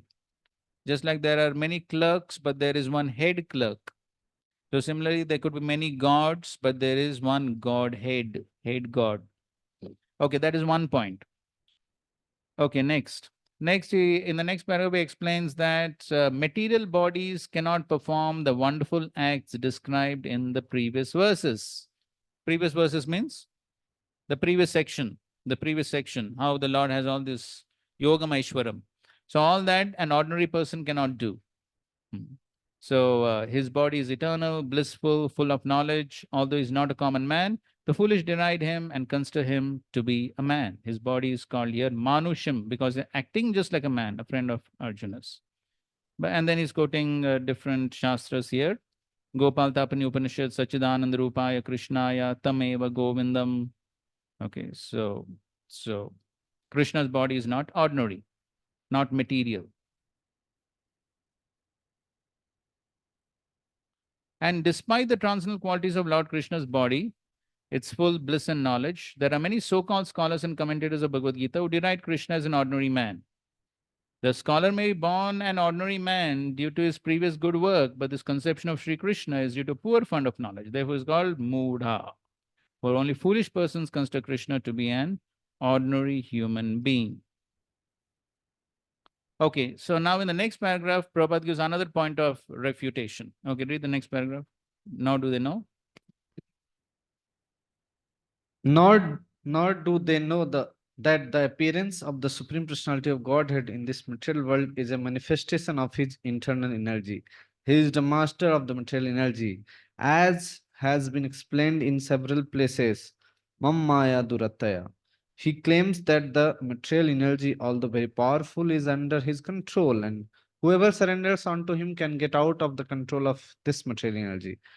If a soul surrendered to Krishna can get out of influence of material energy, then how can the Supreme Lord, who conducts the creation, maintenance, and annihilation of the whole cosmic nature, have a material body like us? Okay, very logical point of refutation. So if by surrendering to Krishna, one can become free from the influence of material energy, how can Krishna be under the influence of material energy and have a material body? Logical point, correct? Okay, so till now, how many points we have seen? How many points? Yes, 3 points. First point is what? Yes, there are many Ishwaras, but there's only one Parameshwar. Second point is? Yeah, second point is that he is Sachinananda. His body is not material. So Shastric quotes for that. Next point is?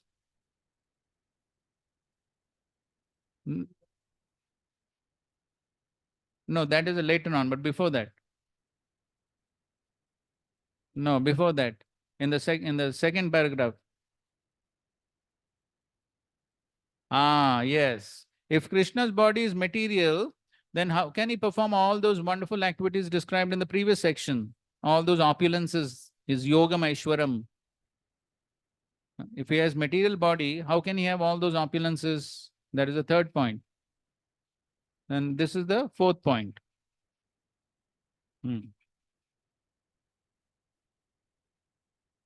So now another point is Prabhupada is mentioning. Okay, so online devotees also want to read. So somebody read. Who wants to read?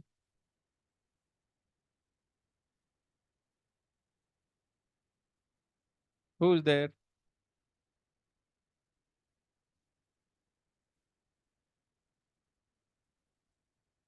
Who wants to read?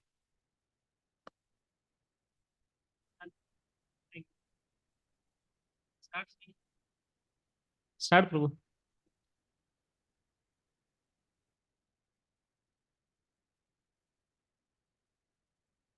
So see, this is the problem.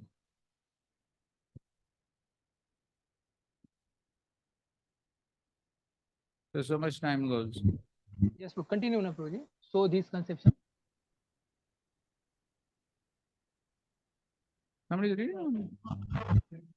Krishna. So this conception of Krishna is complete foolishness. Foolish person Okay, However, let them can start. Okay. So the next point that Srila Prabhupada is mentioning is, so this conception of Krishna is complete foolishness. Foolish persons, however, cannot conceive that the personality of Godhead Krishna, appearing just like an ordinary man, can be the controller of all the atoms and of the gigantic manifestation of the universal form.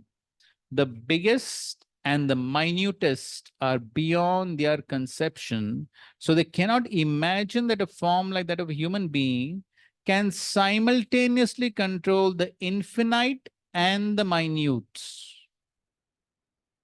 There's another point. So normally what we find? Normally we find somebody who is the greatest cannot become smallest. Correct?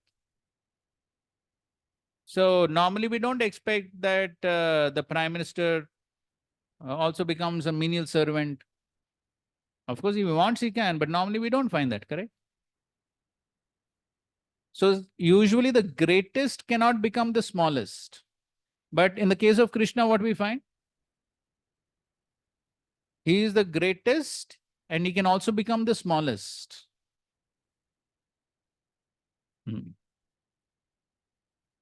Anor aniyam mahato mahiyam. He can become smaller than the smallest and bigger than the biggest. So he can become the biggest in the form of, yes, the Virat Roop, the universal form. And how small he can become? Andantarastha Paramanu Chand. He can enter even into atom. That's how small he can be. So this is not seen in the material world. So this is another point to show Krishna's inconceivable potencies and how his body cannot be material. Okay.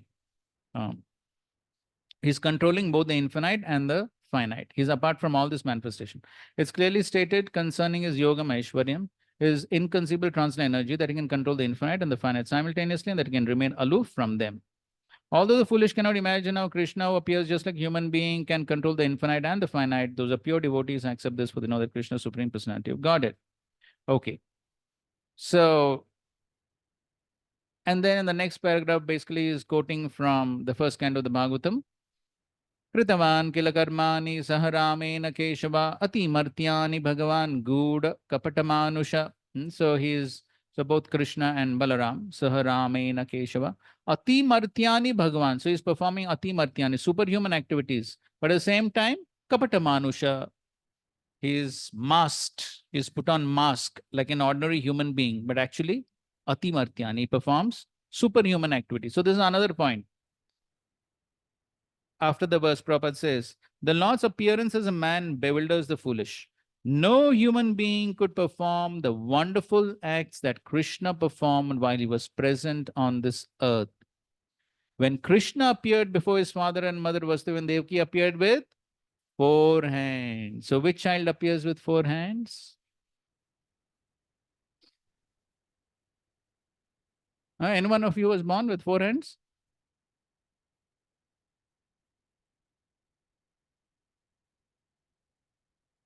Those are 2 different bodies, twins. You cannot consider that one body with 4. So, and not only 4 hands, what else? All abhushan, helmets, everything. Huh? So who's born like that? Yes, smiling, not crying. So how many points were covered so far?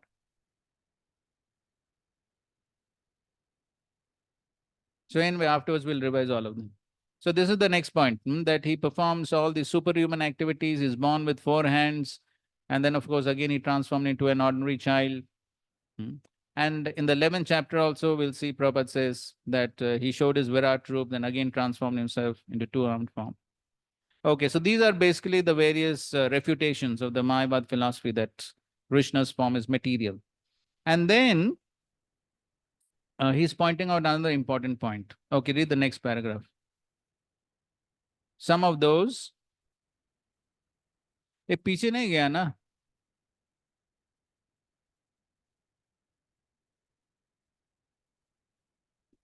आपका हो गया ना?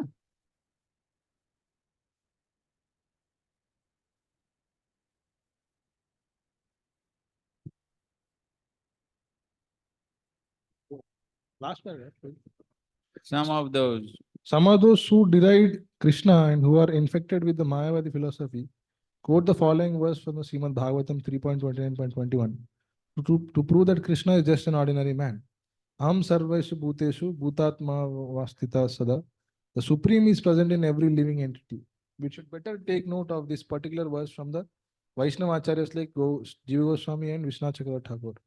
Instead of following the interpretation of unauthorized persons who deride Krishna, Jiva Goswami, commenting on this verse, says that Krishna, in his plenary expansion as Paramatma, is situated in the moving and the non-moving entities as the super soul. So, any neophyte devotee who simply gives his attention to the Archamurti, the form of the Supreme Lord in the temple, and does not respect other living entities is uselessly worshipping the form of the Lord in the temple. Okay. So basically, so the Mayavadis misinterpret this verse. Aham sarveshu bhuteshu bhutatma vasita sada. So what they say? The Supreme is there in all living entities, so he's also like living entity. So that is how they misinterpret. But then what is the real understanding? The real understanding is Paramatma along with the Jivatma. And both maintain their separate identities. And so therefore, we respect every body because there is Paramatma. Therefore, we respect every body, including the body of an ant, because of the presence of Paramatma. And so then Prabhupada is explaining that is the difference between Kanishta, Madhyam, and Uttam. So the Kanishta, he can see the Lord in the temple, but he cannot appreciate the presence of the Lord in every body along with the Jivatma. He cannot appreciate that. And therefore, he is not able to give respect to other living entities. But it does not mean that because the Supreme Lord is there along with Jivatma, it does not mean that both have become the same. So that is the misinterpretation of the Mayavadis. But it basically means that the Supreme Lord is present along with every Jivatma. So the neophyte devotee gives more attention to the deity in the temple than to other devotees. So Vishnu Thakur warns that this sort of mentality should be corrected. A devotee should see that because Krishna is present in everyone's heart as Paramatma, every body is the embodiment or the temple of the Supreme Lord. So one offers respect to the temple of the Lord. As one offers respect to the temple of the Lord, he should similarly properly respect each and every body in which the Paramatma dwells. Everyone should therefore be given proper respect and should not be neglected. Okay, now continue reading. Then in the next paragraph, Prabhupada refutes another point of the Mayavadis. There are also many impersonalists who deride temple worship. They say that since God is everywhere, why should one restrict himself to temple worship? But if God is everywhere, is he not in the temple? Okay, that's Prabhupada's refutation. So they say, God is everywhere. Why go to the temple? So Prabhupada's refutation, if he's everywhere, why is he not in the temple? Prabhupada gives logical refutation. Or in the deity. Although the personalist and the impersonalist will fight with one another perpetually, a perfect devotee in Krishna consciousness know that although Krishna is the supreme personality, he is all pervading as confirmed in the Brahma Samhita. Although his personal abode is Golok Vrindavan and he is always staying there by his different manifestations of energy and by his plenary expansion, he is present everywhere in all parts of the material and spiritual creation. Okay. Any questions on this verse?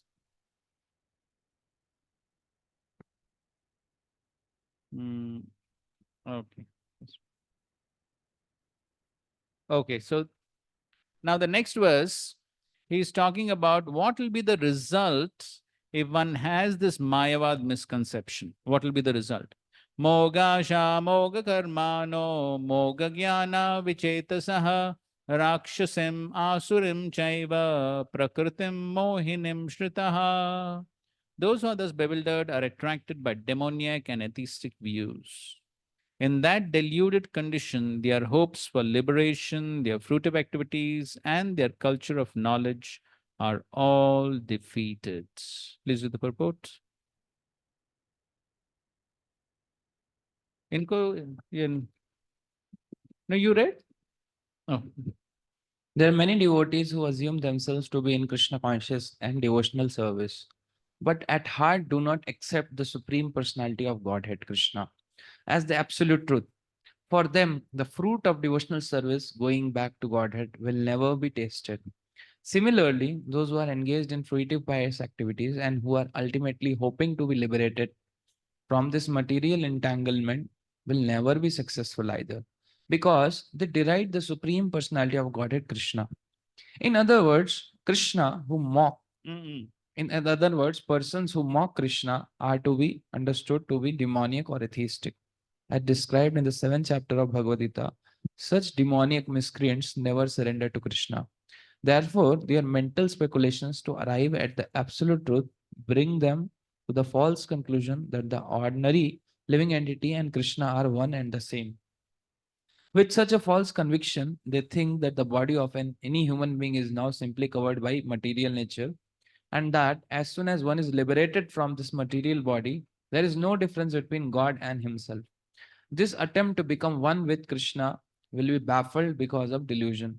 Such atheistic and demonic cultivation of spiritual knowledge is always futile. That is the indication of this verse. For such persons, cultivation of the knowledge in the Vedic literatures like the Vedanta Sutra and the Upanishads is always baffled. It is a great offense, therefore, to consider Krishna, the Supreme Personality of Godhead, to be an ordinary man.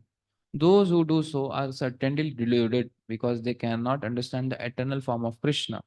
The Brihad Vishnu Smriti clearly states, Yo veti bhotikam deham Krishnasya paramatmanaha sa sarvasamadhyas karya shrautasmarta vidhanata mukham dasya avalokyapi sachelam snanam acharet.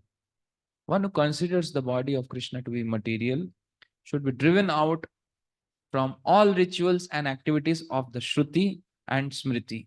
And if one by chance sees his face, one should at once take bath in the Ganges to rid himself of infection.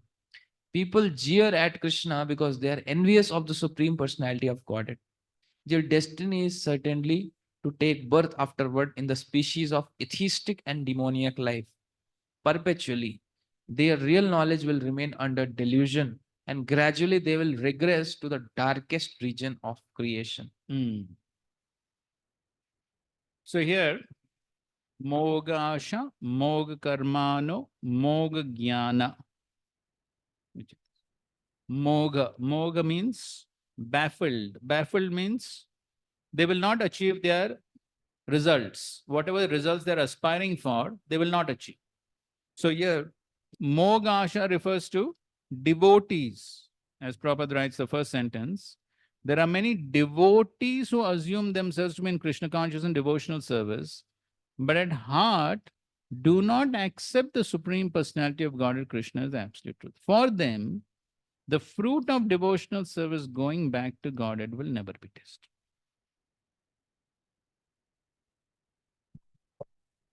So even devotees, if they have this Mayavad conception of the Supreme, then they will not achieve the desired result because there is some offense there, correct?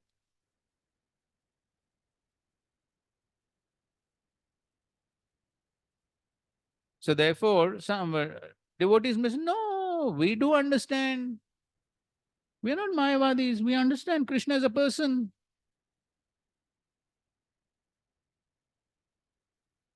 What is the proof that you accept Krishna as the person?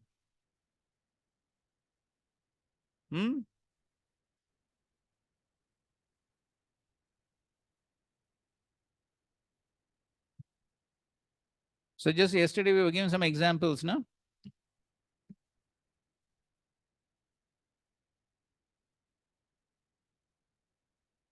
So if one is copying in the exam, what does it indicate?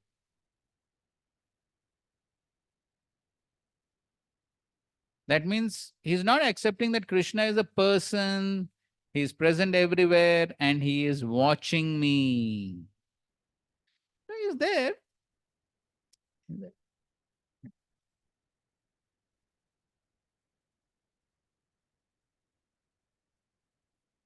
In one of the brahmachari classes, we were having this discussion on impersonalism. You remember? We're going to continue that discussion today.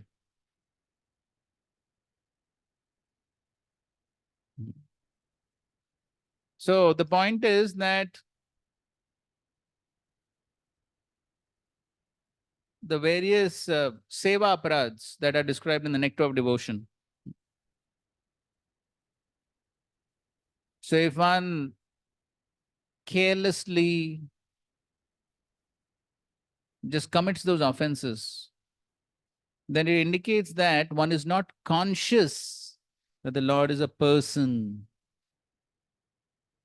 Okay, sometimes unknowingly one does it. Okay, understood. But if one is repeatedly committing an offense, seva apradhs, you'll study that in Act of Devotion, 32 seva apradhs.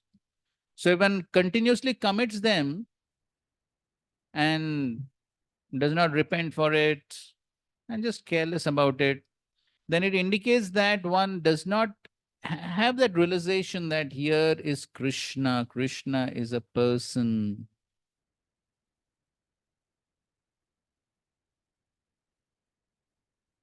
And so just like in, of course, none of you must have done that, but in the Mayapur Academy, they teach deity worship in Mayapur Academy. So then they teach how to dress the deity. And then they have exam. So while dressing the deity, and especially the turban, then they put pins for the turban. So then sometimes the pin goes a little more deep and then it hits the Lord. It happens. So then if those students who are studying deity worship, so then if they do that, they prick the Lord with pins, then they failed in the exam.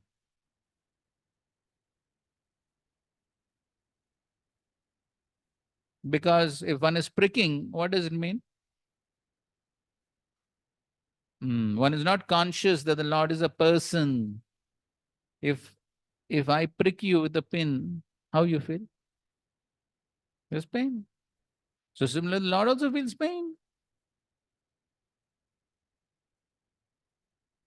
So all those aparadhs are only meant to awaken us to that consciousness that Krishna is a person.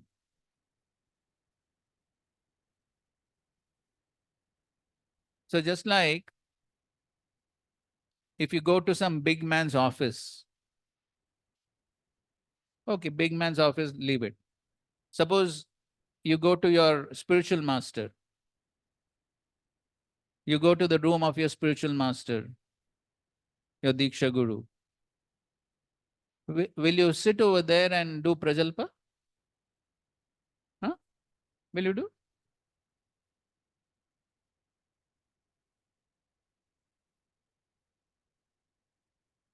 So if we are in the temple hall and we're doing prajalpa, what does it indicate?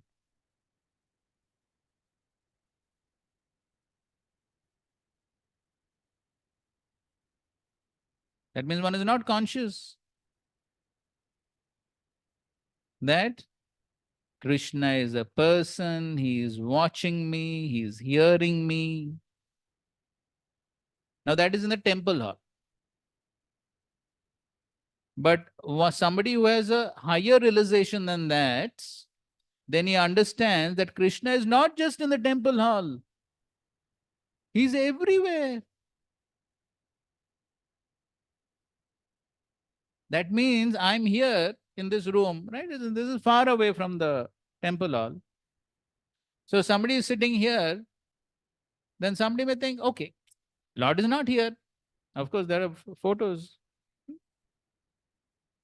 But somebody who doesn't have that realization, okay, Lord is not here. I can do prajalpa here, no problem.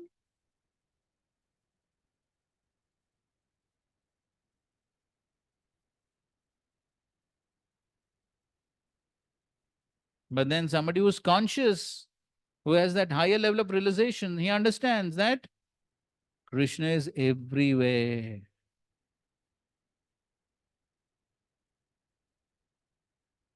So, all these are points for us to judge our own level of consciousness. What is my own level of consciousness? Sometimes we find devotees are standing right in front of the altar, right in front. And they're just talking mindlessly, as if the Lord does not even exist.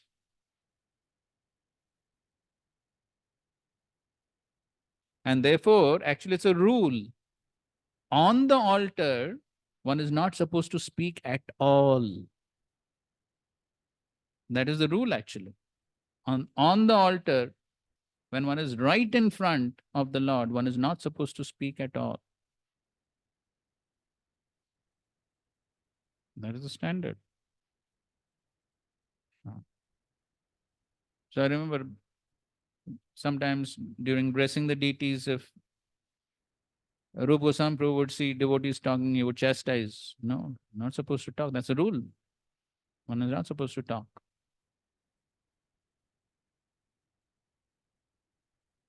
So the same thing applies in front of the deities also. So therefore, all those offenses are there. One should not chastise anyone in front of the Lord. One should not talk nonsense in front of the Lord. All those are there. For what? To make us conscious that we are in front of the Supreme Personality of Godhead. He's the greatest person in the entire creation. How are we supposed to behave in front of him? Therefore, all those set of rules and regulations are there.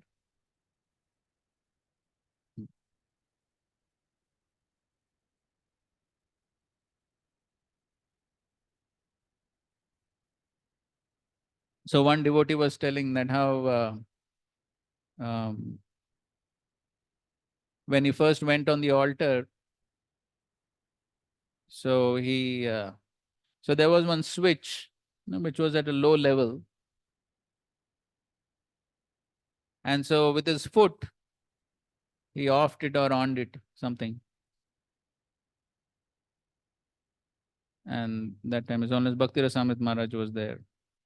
And so he corrected this devotee. He said, no, you can't do that. This is on the altar. It's all transcendental paraphernalia. You can't do that. So that's how one's consciousness has to evolve and not act mindlessly. So one should be conscious. I'm in front of the Supreme Personality of Godhead. And in one of the brahmachari classes, we had given that example. I don't know how many of Srila Prabhupada's lecture. I told you that incident. Anyway, I can repeat. So we were in one temple and remember? So one devotee was assigned to give Bhagavatam class. And then, how many of you know that? Okay, 2, 3. Okay, some don't know. Okay, we'll repeat. So then, so he was scheduled to give Bhagavatam class, but then some stomach got upset, whatever. And so he said, I won't give class. Okay, so then they decided to have Srila Prabhupada give class. Of course, that itself is not a very good etiquette to make the founder Acharya a cheap substitute. Nobody is there, the founder Acharya should give class. So that itself is not a good etiquette. Okay, any case. So they decided that Srila Prabhupada would give class. And then everything was set. The mic was put in front of Srila Prabhupada. Everything was there. And the class was just about to begin. Then that devotee who was scheduled to give class came. Somehow he became okay. And he came. And so then the leader asked, so would you like to give class? The devotee said, yes, I'll give class. And on the spot, they removed the mic from Srila Prabhupada.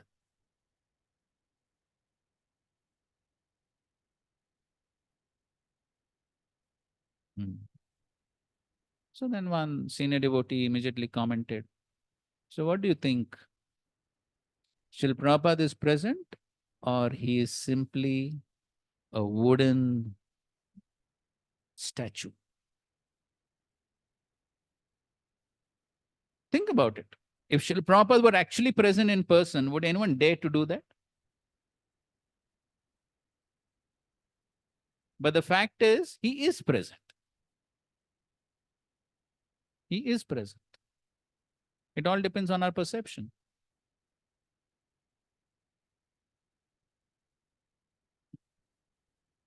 So therefore, if one has this impersonalist idea, we don't treat Krishna as a person, then what will be the result?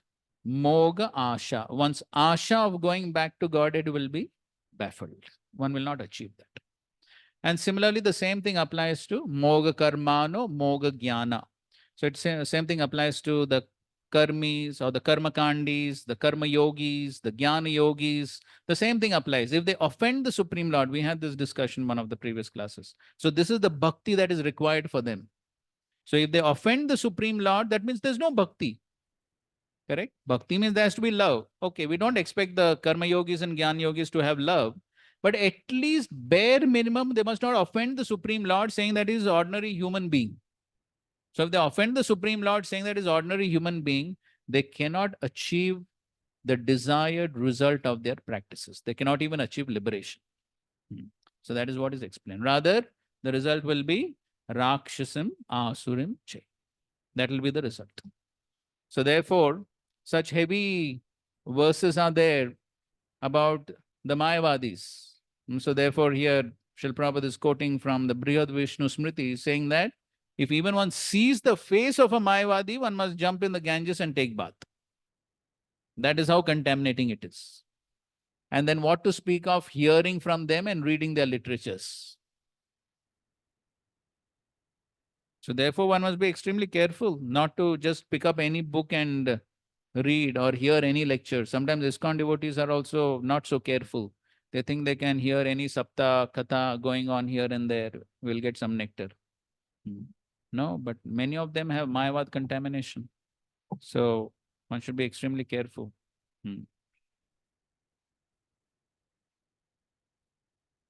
Once one of Srila Prabhupada's disciples went to one Mayavadi program. One big Mayavadi sannyasi came, as we know, thousands of people come. So our devotees went for what? Book distribution, obviously, not to hear the Mayavadi. So these devotees had gone and they were distributing books.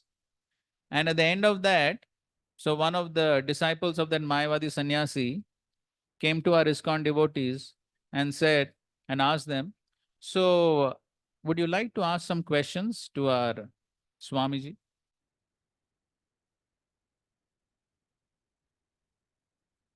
So the devotee said, no, why should we ask? Why should we ask?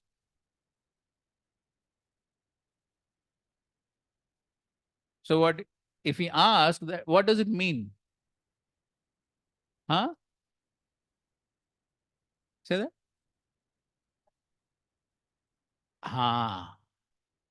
If we ask questions to this Mayavadi person, that means we are interested in knowing what he has to say.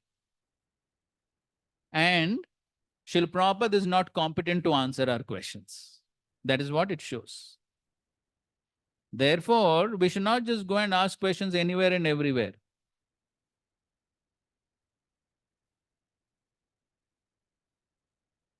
No, so we are not interested in wasting time. No, that Prabhupada never encouraged this type of useless challenge and wasting time. No, if somebody comes and asks us questions, then we will ask, then we will answer. But not that we unnecessarily waste time asking questions and challenge.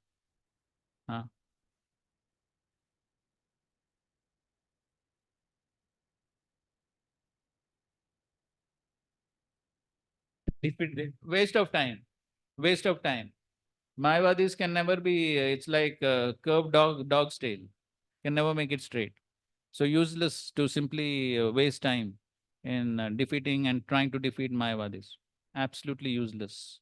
So therefore, Srila Prabhupada, he would simply, so when Prabhupada went to this Gita Sammelan also in Indore, so there were so many Mayavadis who would be speaking. It happened in Amritsar also, in Indore also.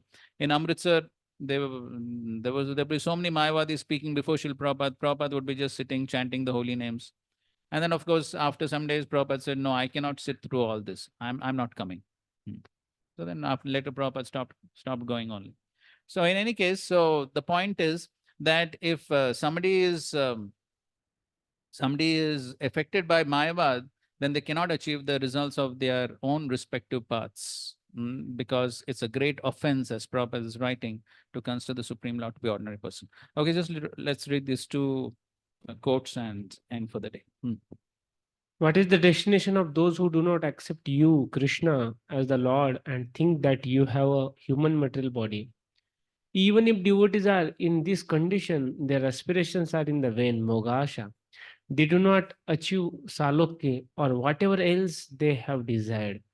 If they are karmis, they do not attain the desired results of their actions, such as swarga, moga karmana. If they are jnanis, they do not attain the result of knowledge, liberation, moga jnana. Then what do they attain? They assume the nature, prakritim of rakshasas. So that's what the Mayavadis only attain hell. They cannot even achieve liberation. We'll just read this. Moga karmana means fruitless, baffled.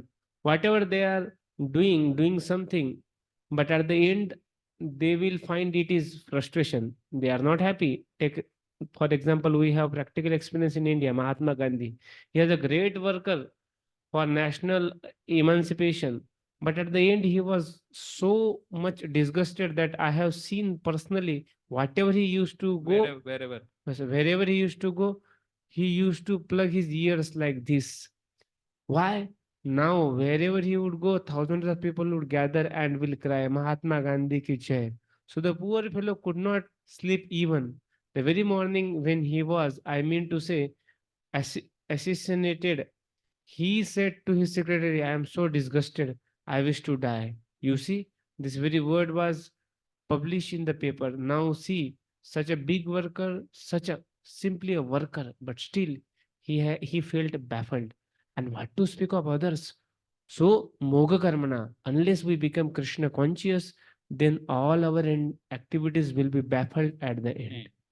So whoever one is, if one is not Krishna conscious, all one's activities will be baffled, frustrated. One will not achieve the desired results, whether one is karmi, jnani. So if one offends the Supreme Lord, one cannot achieve success. Okay, one question will take. You can go to the last slide once. So here it is telling what is the destination of those who do not accept Krishna as the Lord and think you have a human material.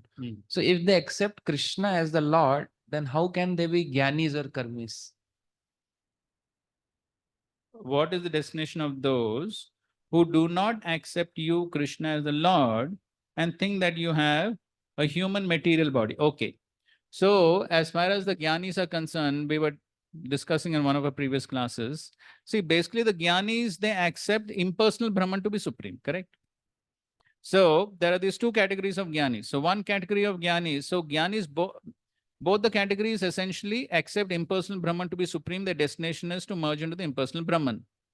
But one category of jnanis, they think that when that absolute truth comes into this world, he accepts a material form. He accepts a material form. But the other category of jnanis, they think that yes, impersonal Brahman is the greatest. But when that absolute truth comes into this world, he accepts a transcendental form.